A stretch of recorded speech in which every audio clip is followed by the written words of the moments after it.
Hello everyone and welcome to another video. Now, Far Cry 3 was one of my most anticipated games back in 2012.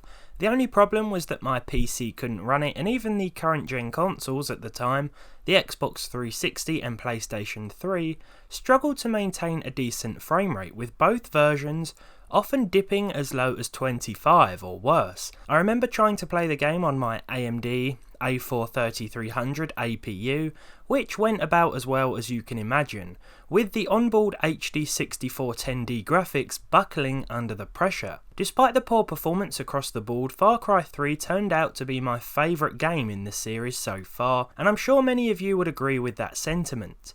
In fact, back in late 2012, I had a friend who was so obsessed with the release of this game that they built a gaming PC specifically tailored to this title, working off the recommended system requirements that Ubisoft had stated on their website, which didn't work out all too well in the end, as you needed a far beefier rig if you wanted to turn the graphical settings way up. We've looked at how games perform with their recommended system requirements before, and it's safe to say that some games fare better than others. But today I decided to recreate my friend's Far Cry 3 rig using used components for as little money as possible. So here it is. For £50, $60 at the time of this video, or €53, I have recreated a system that Ubisoft themselves recommended for Far Cry 3. Let's talk about the specs. I've stuck everything in a new case to make it more presentable, and reused the Corsair 650L reliable power supply here. The i3-530 was purchased for just £1 at CEX, along with the graphics card for $12. I've also gone for a widely available Intel DQ57TM 1156 board with the recommended 4 gigs of RAM, and a 500 gig SATA hard drive. The DVD drive was also a must-have for installing our disc-based copy of both Windows 7 with Service Pack 1 and the game itself. Testing just one title doesn't make too much sense, so I'll be seeing how this cheap rig handles a few others as well. Firstly though, let's talk a little more about the hardware. The i3-530 released back in 2010 for about $100.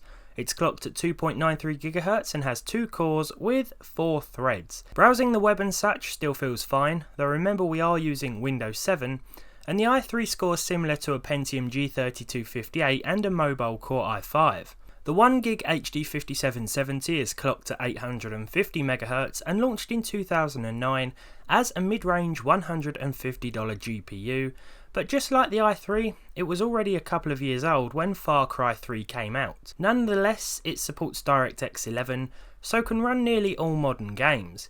Considering Ubisoft stated that DX11 was recommended, that's what we'll be selecting from the in-game menu. The first thing to do was determine what settings we'd need to average 60 frames per second, and to start with I selected 1080p resolution and opted for the low preset, which from memory I can tell you still looks great.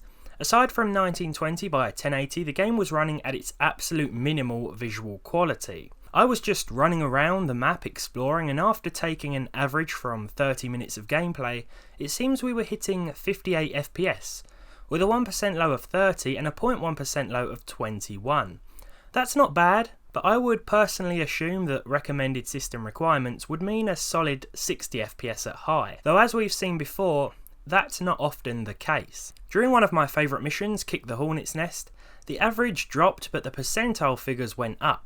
To maintain 60, a resolution drop would be needed, but you'll get pretty close with these specs at 1080p, put it that way. If you're happier with 30 frames per second, the target console frame rate, then you should be able to use the high preset, just about, during this intensive mission. Expect some drops to the mid-20s just like the console versions here as well. Running about yielded a better average, though the percentile figures were nearly unchanged. This game was certainly fairly demanding for those wanting higher settings back in the day, but visual quality didn't get completely sacrificed when using the low preset, which is nice, and when doing so the frame rate improved massively. Of course not many people built a PC just for one game though, so I wanted to see what else this budget system was capable of. I fired up Battlefield 5, which told me that the graphics card was too weak, which was fair enough, though afterwards the game started up as normal regardless. It was right though, as from this footage you'll see that the system really struggled. It's just as likely this could be an issue with limited RAM, so before going any further I upped the amount to 8GB, a more sensible choice for budget gaming builds in 2019. With that upgraded I tried Battlefield 5 again, and it seems that no matter how much I want it to be, 1GB of VRAM just isn't enough. The 2-core CPU is probably not helping either. I didn't expect a solid result here, but I thought I'd test it anyway just in case we had a surprising set of results on our hands. Now, somehow, Dirt Rally 2.0 actually ran rather well at the ultra low settings with 1080p resolution. The Dirt series has always been fairly well optimised, especially at lower settings, but I was surprised to see this system handling the game with close to 40 frames per second. I think even bumping things up to low may have had a pretty negative effect, but to be honest, I was happy with this performance simply because I didn't expect the game to run well at all. The i3 530 and 5770 worked very well together, and the 8GB RAM upgrade probably offers a nice helping hand. At 720p, Fallout 4 managed to touch that 60fps frame rate limit with the low settings, but at 1080 there were certainly some cases whereby we saw less than 30. I think that 1GB of VRAM isn't really enough, and it's probably been that way for a few years.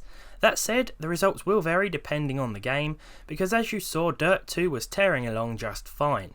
I think the i3 could also be paired with a more powerful graphics card if I'm honest, because throughout my time with it, it seems to still have more to give, with the 5770 running at 99 to 100% usage, and the CPU plodding along just fine. Finally then, I tested GTA 5, which also warned me about graphics memory. Despite this, 1080p normal was still doable, but a lower resolution would certainly be the way to go once again. It really is a mixed bag when it comes to gaming on these components, but I certainly do think that the i3 has a little more to give. So there are a few things worth noting here at the end of the video. The first, that it's never a good idea to build a PC that caters specifically to one game's minimum or even recommended system requirements.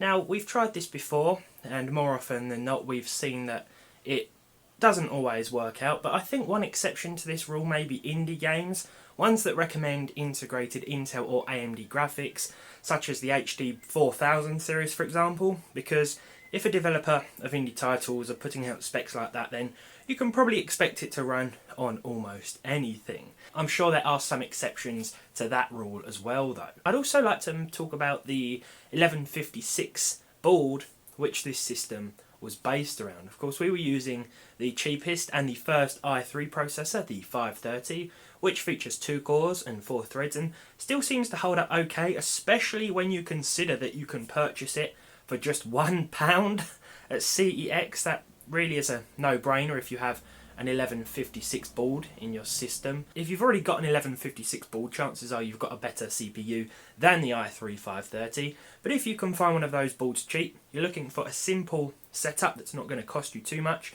then it may be worth thinking about, because the i5s and i7s are only going to be better than this, and they'll probably still provide you with semi-decent frame rates even in 2019. Of course, once you buy the best i7 you can on that socket, there isn't really much of an upgrade path after that, so it will be interesting to see what the best i7 on the 1156 platform can really do. I'm not sure if we've checked that out in the past, but there we go. They're also available at very low prices on places like eBay, Amazon, CEX, and sometimes you can pick a great deal up on the Facebook marketplace as well.